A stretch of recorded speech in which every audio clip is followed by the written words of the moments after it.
대표님답지 않게 이런 사건을 맡으셨네요. 이런 사건이 뭔데요? 선임료를 못 준다면서요. 오랜만입니다. 앞으로 이런 식이면 같이 일 못해요.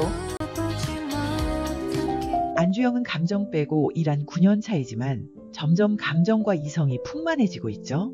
창호는 이 길을 선택한 이유가 딱히 없었다 했지만 정의감이 제대로 자극이 되었습니다.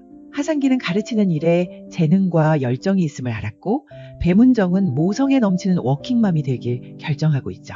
2회밖에 남지 않은 이 드라마의 결말에서 어떤 길을 걷게 될지 11화 미리 보기로 함께하겠습니다. 아름다운 결말이 궁금하시다면 구독, 좋아요로 마지막 회차까지 응원해주세요.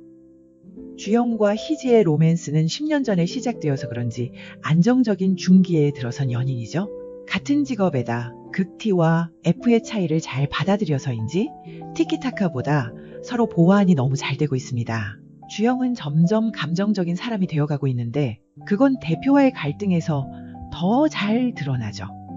지난 회에서도 나 대표가 이제껏 불편하게 생각지 않다가 왜 그러냐고 하니까 불편하지 않았던 게 아니라 익숙해 있었다고 합니다.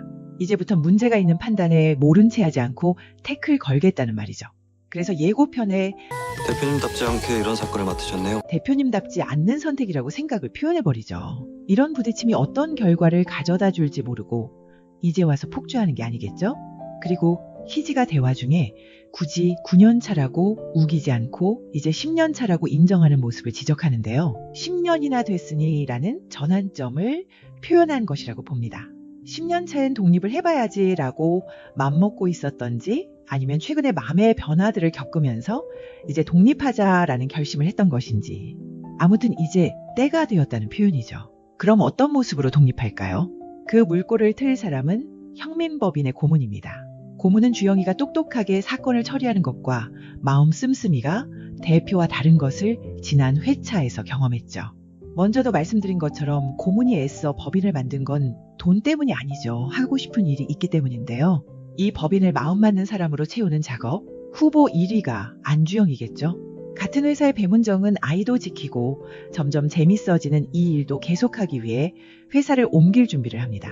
출산 휴가나 복지가 잘 되어 있는 사내 변호사로 이직하지 않을까 하는데요. 안주영이 형민의 대표 변호사가 되어서 출산 휴가를 잘 지원해주고 언제든지 복직하게 해준다. 이런 설정도 좋을 것 같습니다. 지금도 문정이 일을 대신해줄 수 있다고 할 정도로 의리가 있으니까요.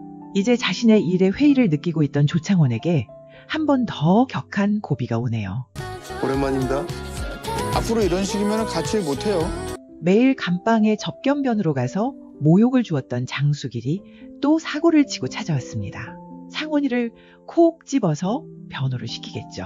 대표는 조창원에게 이렇게 하면 일같이 못한다고까지 합니다. 창원이가 못하겠다고 거부했거나 적어도 이런 변호는 양심상 할 수 없다고 했겠죠. 지난 회에서 변호사의 한계와 동시에 정의로운 검사에 급 관심을 가졌는데 이 계기로 마음을 굳히고 이 로펌을 제일 먼저 그만둘 것 같습니다. 아버지가 자기 회사로 들어와 가업을 이유라고 엄청 압박하는 중인데 바로 그만두면 안 되겠죠? 고문과는 한번 진한 상담이 있었던 조창원이잖아요. 고문에게 이미 접수되었을 수 있습니다. 그가 가진 갈등이 고문이 보기에는 발전적이고 긍정적인 것이니까요. 하상기도 교수가 되고 싶지만 야간 대학으로는 힘들다는 것 때문에 고민이죠. 고문의 장학금을 이제 받으면 안 될까요? 이렇게 되면 고문이 건물주가 아니라 조물주가 되는 느낌인데요. 원대한 꿈을 가진 고문의 큰 그림 안에 어쏘들이 흡수되는 건 너무 비현실적인가요? 그게 아니라도 고문의 큰 그림이 드러나는 결말을 맞이하게 될 텐데 어쏘들에게 영향력이 있을 것 같습니다. 이들의 갈등은 2회차 만에 급히 정리될 예정이고요. 마지막 회에선 10년 후 장면이 나오지 않을까요? 주영이는 희지와 결혼해서 부부 변호사, 조창원은 정의감 넘치는 검사가 되어 있고 배문정은 사내 변호사가 되었다가 다시 육아의 안정을 찾고 나서 로펌으로 돌아와서 주영이 회사에 있지 않을까요? 하상기는 공부를 마치고 교수가 되었고 김유진 대표와 결혼하고 이 정도로 아름다운 결말을 만들어야 12화로 끝내는 아쉬운 드라마를 보는 보람이 있지 않을까 합니다. 어쏘들의 이 갈등들은 변호사들이 겪는 현실적인 고민과 이상을 다 표현한 것이 아닐까요? 한 번쯤은 다 겪거나 고민하는 문제. 자기에게 맞는 길을 더 찾아가는 도전. 우리가 알지 못했던 변호사의 길을 인간적인 측면에서 잘 들여다볼 수 있었던 드라마였네요. 어쏘들의 10년 후, 여러분의 생각은 어떠세요? 댓글 환영하고요. 구독, 좋아요로 응원해주세요. 오늘도 들어주셔서 감사합니다.